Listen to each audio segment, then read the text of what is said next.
আসসালামু আলাইকুম। ধরেন আপনার এলাকায় এই মুহূর্তে আপনার পাশ দিয়ে বয়ে চলা নদীতে একটা লাশ ভেসে উঠলো।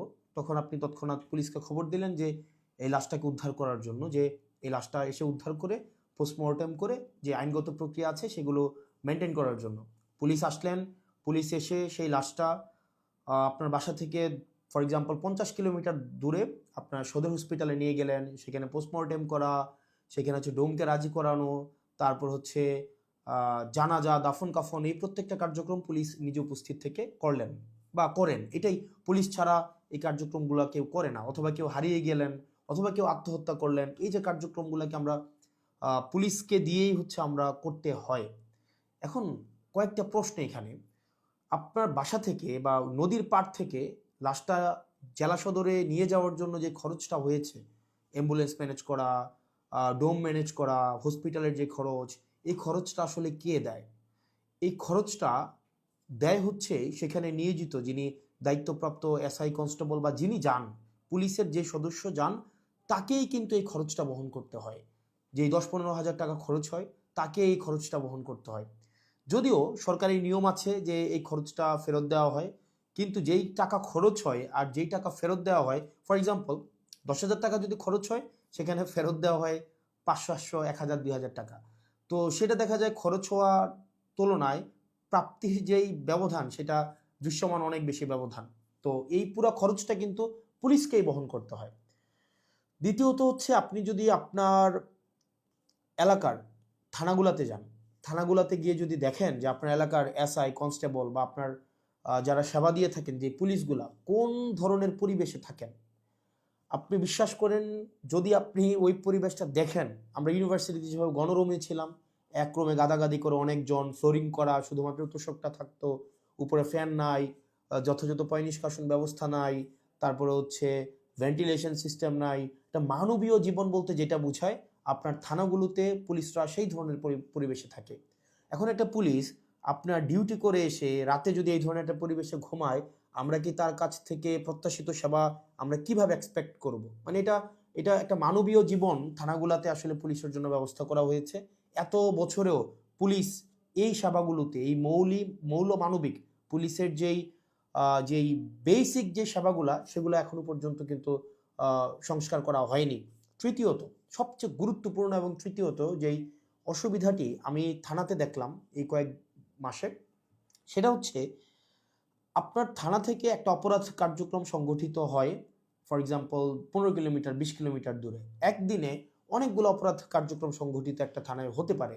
পারিবারিক কলহ, মাদকের সমস্যা, ছিনতাই, ডাকাতি, চুরি, একাধিক সমস্যা সেখানে ঘটতে পারে। এখন প্রশ্ন হচ্ছে, একটা থানায় যদি আমার 16-17টা ইউনিয়ন, 20টা ইউনিয়ন, কোনো কোনো জায়গায় তারও বেশি ইউনিয়ন, প্রত্যেকটা জায়গায় যদি কোনো ধরনের অপরাধ কার্যক্রম সংঘটিত হয়, ধরি 10টা জায়গায় সংঘটিত হইলো বা 5টা জায়গায় সংঘটিত হইলো, আমার এই 5টা জায়গায় কিন্তু তাৎক্ষণিক রেসপন্স করতে হয়। এখন তাৎক্ষণিক যদি আমরা রেসপন্স করতে চাই, সেই জায়গাগুলোতে পৌঁছাইতে অবশ্যই অবশ্যই আমাদের গাড়ির প্রয়োজন।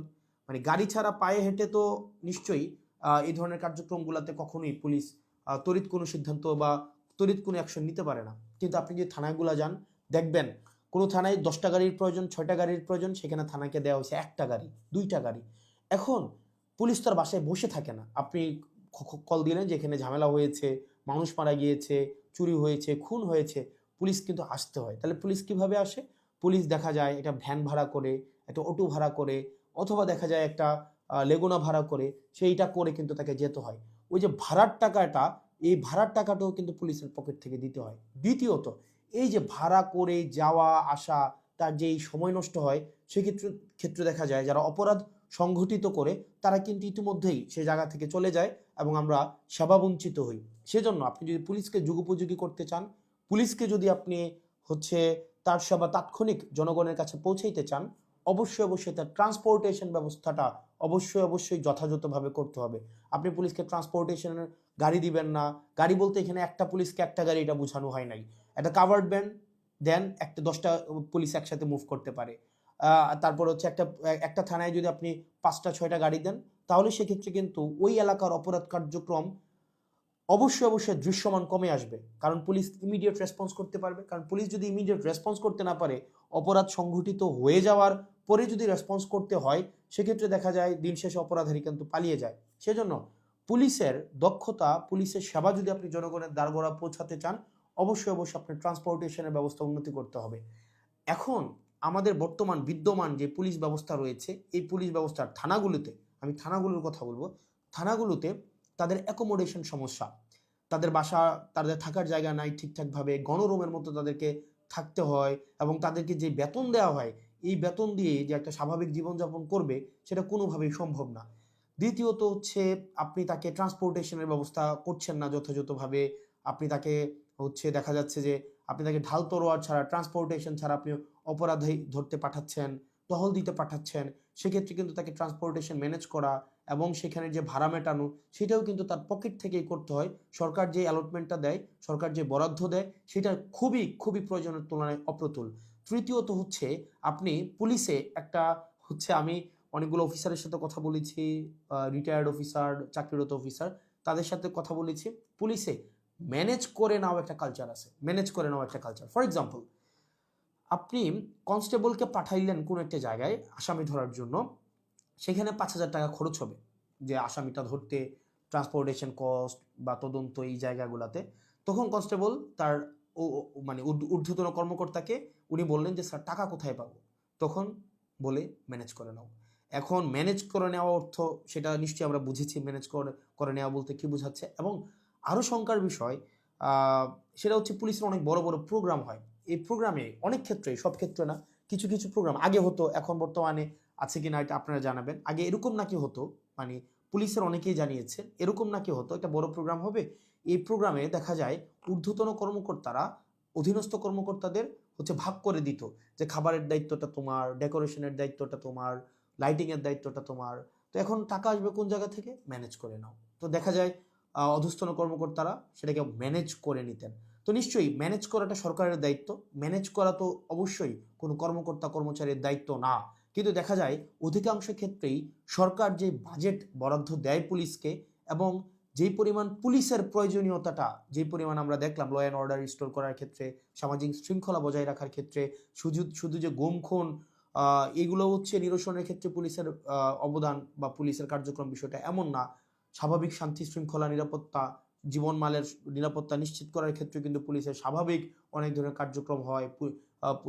আপনার পরীক্ষার ডিউটি থেকে শুরু করে অনেক ধরনের কার্যক্রম হয়, এবং পুলিশের কে আরও বিভিন্ন কাজে ব্যবহার করা হয়। যেমন এটা খুবই খুবই, আমি পার্সোনালি এই জিনিসটাকে আমি সবার সামনেই বলছি, এই জিনিসটাকে আমি পার্সোনালি এই জিনিসটাকে কখনোই ওয়েলকাম করব না। অপ্রয়োজনীয় প্রোটোকল দেওয়া, যে যদি এলাকায় এমপি যায়, পুলিশকে দেখা যায় প্রোটোকল দিতে, মানে অপ্রয়োজনীয়। দেখা যায় ওসিকে আমরা অতীতেও দেখেছি, ওসি সবসময় হচ্ছে আপনার এমপির সাথে সাথে থাকতে হয়। একটা থাকেই থানায় একটা গাড়ি।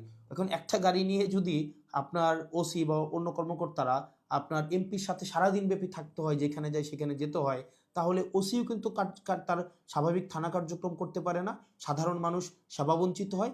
একই সাথে সাথে যে একটা গাড়ির, এই গাড়িটাও কিন্তু অপচয় হয়। সেজন্য, এবং আপনারা জেনে থাকবেন যে এমপির সাথে পুলিশ সবসময় থাকে, কিন্তু এটা কিন্তু কোনো নিয়মে নাই, কোনো প্রোটোকলে নাই। এমপির সাথে পুলিশ থাকবে, এটার কোনো প্রোটোকল নাই, কোনো প্রোটোকলেই নাই। এটা হচ্ছে আগে রাজনৈতিক যে কালচার ছিল, রাজনৈতিক কালচারে পুলিশ এমপির একটু নজরে পড়ার জন্য, বা একটু স্বাভাবিকভাবে এই কার্যক্রমগুলো, পুলিশকে রাজনীতিকীকরণ হওয়ার কারণে পুলিশ যে স্বপ্রণোদিত হয়ে সব ক্ষেত্রে করেছে, বিষয়টা এমন না, পুলিশকে করতে বাধ্য করা হয়েছে ক্ষেত্র বিশেষে। তো সেজন্য আমরা যদি পুলিশের সেবাটাকে জনগণের দোরগোড়ায় পৌঁছাতে চাই, আমরা যদি চাই জনগণ যথাযথভাবে পুলিশের সেবাটা পাক, তাহলে কিন্তু অবশ্যই আপনি পুলিশের, বিশেষ করে থানা পর্যায়ের, থানা পুলিশের, কারণ সবচেয়ে বেশি কিন্তু থানায় পুলিশকে স্বাভাবিক সাধারণ মানুষ যায়। আপনি থানার পুলিশের অবশ্যই অবশ্যই আপনি তার আবাসন ব্যবস্থা নিশ্চিত করতে হবে, যথাযথভাবে তার বিশ্রামের পরিবেশ আপনি নিশ্চিত করতে হবে, নিরাপদ পানির ব্যবস্থা নিশ্চিত করতে হবে, খাবারের ব্যবস্থা নিশ্চিত করতে হবে, এবং তার ডিউটির এখানে একটা প্রোটোকল আপনার নিশ্চিত করতে হবে। আপনি 24/7 একটা মানুষ কখনোই, একটা স্বাভাবিক মানুষ স্বাভাবিকভাবে কখনোই ডিউটি করতে পারে না। 2 নম্বর বিষয় হচ্ছে ট্রান্সপোর্টেশনের ব্যবস্থাটাকে আপনি নিশ্চিত করতে হবে। একটা থানায় একটা গাড়ি দিয়ে একটা থানা কখনোই চলতে পারে না, 2টা গাড়ি দিয়ে একটা থানা কখনোই চলতে পারে না। আপনি পুলিশের উপর চাপিয়ে দিবেন যে ম্যানেজ করে নাও, ম্যানেজ করে নাও। পুলিশ যখন ম্যানেজ করতে যাবে, তখনই কিন্তু জনগণ পুলিশের হচ্ছে একটা সাংঘর্ষিক অবস্থা তৈরি হয়। তখনই হচ্ছে উৎকোচ গ্রহণের হচ্ছে এক ধরনের বৈধতা মানসিকভাবে উৎপাদিত হয়। সেজন্য আমরা পুলিশকে এই ম্যানেজ করে নেওয়ার প্রবণতায় না ঠেলে দিয়ে সরকারের কাছে এই বিষয়গুলো নিয়ে আমাদের আহ্বান থাকবে বাজেট বৃদ্ধি করা, এবং সেগুলোর হচ্ছে আমাদের যেই টেকনিক্যাল জায়গায় আমাদের রিসোর্স সেখানে হচ্ছে আমাদের ইনস্টল করতে হবে। তৃতীয়ত তার মানে অ্যাকোমোডেশন, তারপর হচ্ছে ট্রান্সপোর্টেশন, আর হচ্ছে 3 নাম্বার যেটা হচ্ছে অযাচিত যেই রাজনীতিকীকরণের যে বিষয়টি রয়েছে সেটি থেকেও পুলিশকে আমাদের মুক্তি দিতে হবে। সাধারণ জনগণ এবং পুলিশের মাঝখানে কোনো মধ্যস্বত্বভোগী থাকা কখনোই উচিত না। তো আমরা পুলিশের কখনোই, আমরা শুরু থেকে আপনি যদি যান আমার টাইমলাইনে এখনও আছে যে অগাস্ট থেকে 2024-এর অগাস্ট থেকে পুলিশের যেই টেকনিক্যাল হচ্ছে রিসোর্স ইনস্টল করা, তাদেরকে সেটাকে এনরিচ করা, পুলিশকে জনমুখী করা, রাজনৈতিক প্রভাবে বলের বাহিরে নিয়ে যাওয়া, তাদের আবাসন, স্বাস্থ্য, চিকিৎসা সেগুলো যেন যথাযথ হয় সেটি নিশ্চিত করা, তার পেশাদারি যেই ব্যয় হয় সেই পেশাদারি ব্যয় যেন সরকারি খাত থেকে হয়, তাকে যেন সেটির জন্য ম্যানেজ করা কালচারে না যেতে হয়, সেটির জন্য কিন্তু আমরা গুরুত্ব দিচ্ছি। সেজন্য আমরা সংসদে এই বিষয়গুলো নিয়ে কথা বলবো যদি আল্লাহ সুযোগ করে দেয়, এবং যেহেতু সুযোগ করে দিয়েছে একই সাথে সাথে সরকারের কাছে বা মানুষের কাছেও যে এই যে পুলিশের, আমরা যে তৃণমূলের পুলিশের যে জটিলতাগুলো সেগুলো আমার কাছে মনে হয়েছে সবার জানা উচিত, যেহেতু থানাগুলোকে আমরা এখন খুব ক্লোজলি দেখছি, সেজন্য সবাইকে জানানো। আর পুলিশের প্রতি আমাদের সবসময় সংবেদনশীলতা রয়েছে, এবং আমরা চাই পুলিশ জনগণের হয়ে উঠুক, কোনো রাজনৈতিক দলের না, পুলিশ হয়ে উঠুক সবার। পুলিশের সাথে জনগণের সম্পর্ক থাকবে হৃদ্যতার, এবং প্রত্যেকটা মানুষ যেন ভয়হীনভাবে সেখানে অভিযোগ জানাতে পারে, এবং অপরাধী নির্মূলে পুলিশ সবসময় যেন সুদৃঢ় ভূমিকা পালন করতে পারে রাজনৈতিক যে কোনো প্রভাবের ঊর্ধ্বে উঠে। পুলিশের আবাসন সমস্যা, ট্রান্সপোর্টেশন সমস্যা, পুলিশের বাজেট বৃদ্ধি এবং পুলিশের ম্যানেজ করে নেওয়া কালচার থেকে পুলিশকে অবশ্যই মুক্তি দিতে হবে। আসসালামু আলাইকুম রহমতুল্লাহি ওয়া বারাকাতুহু।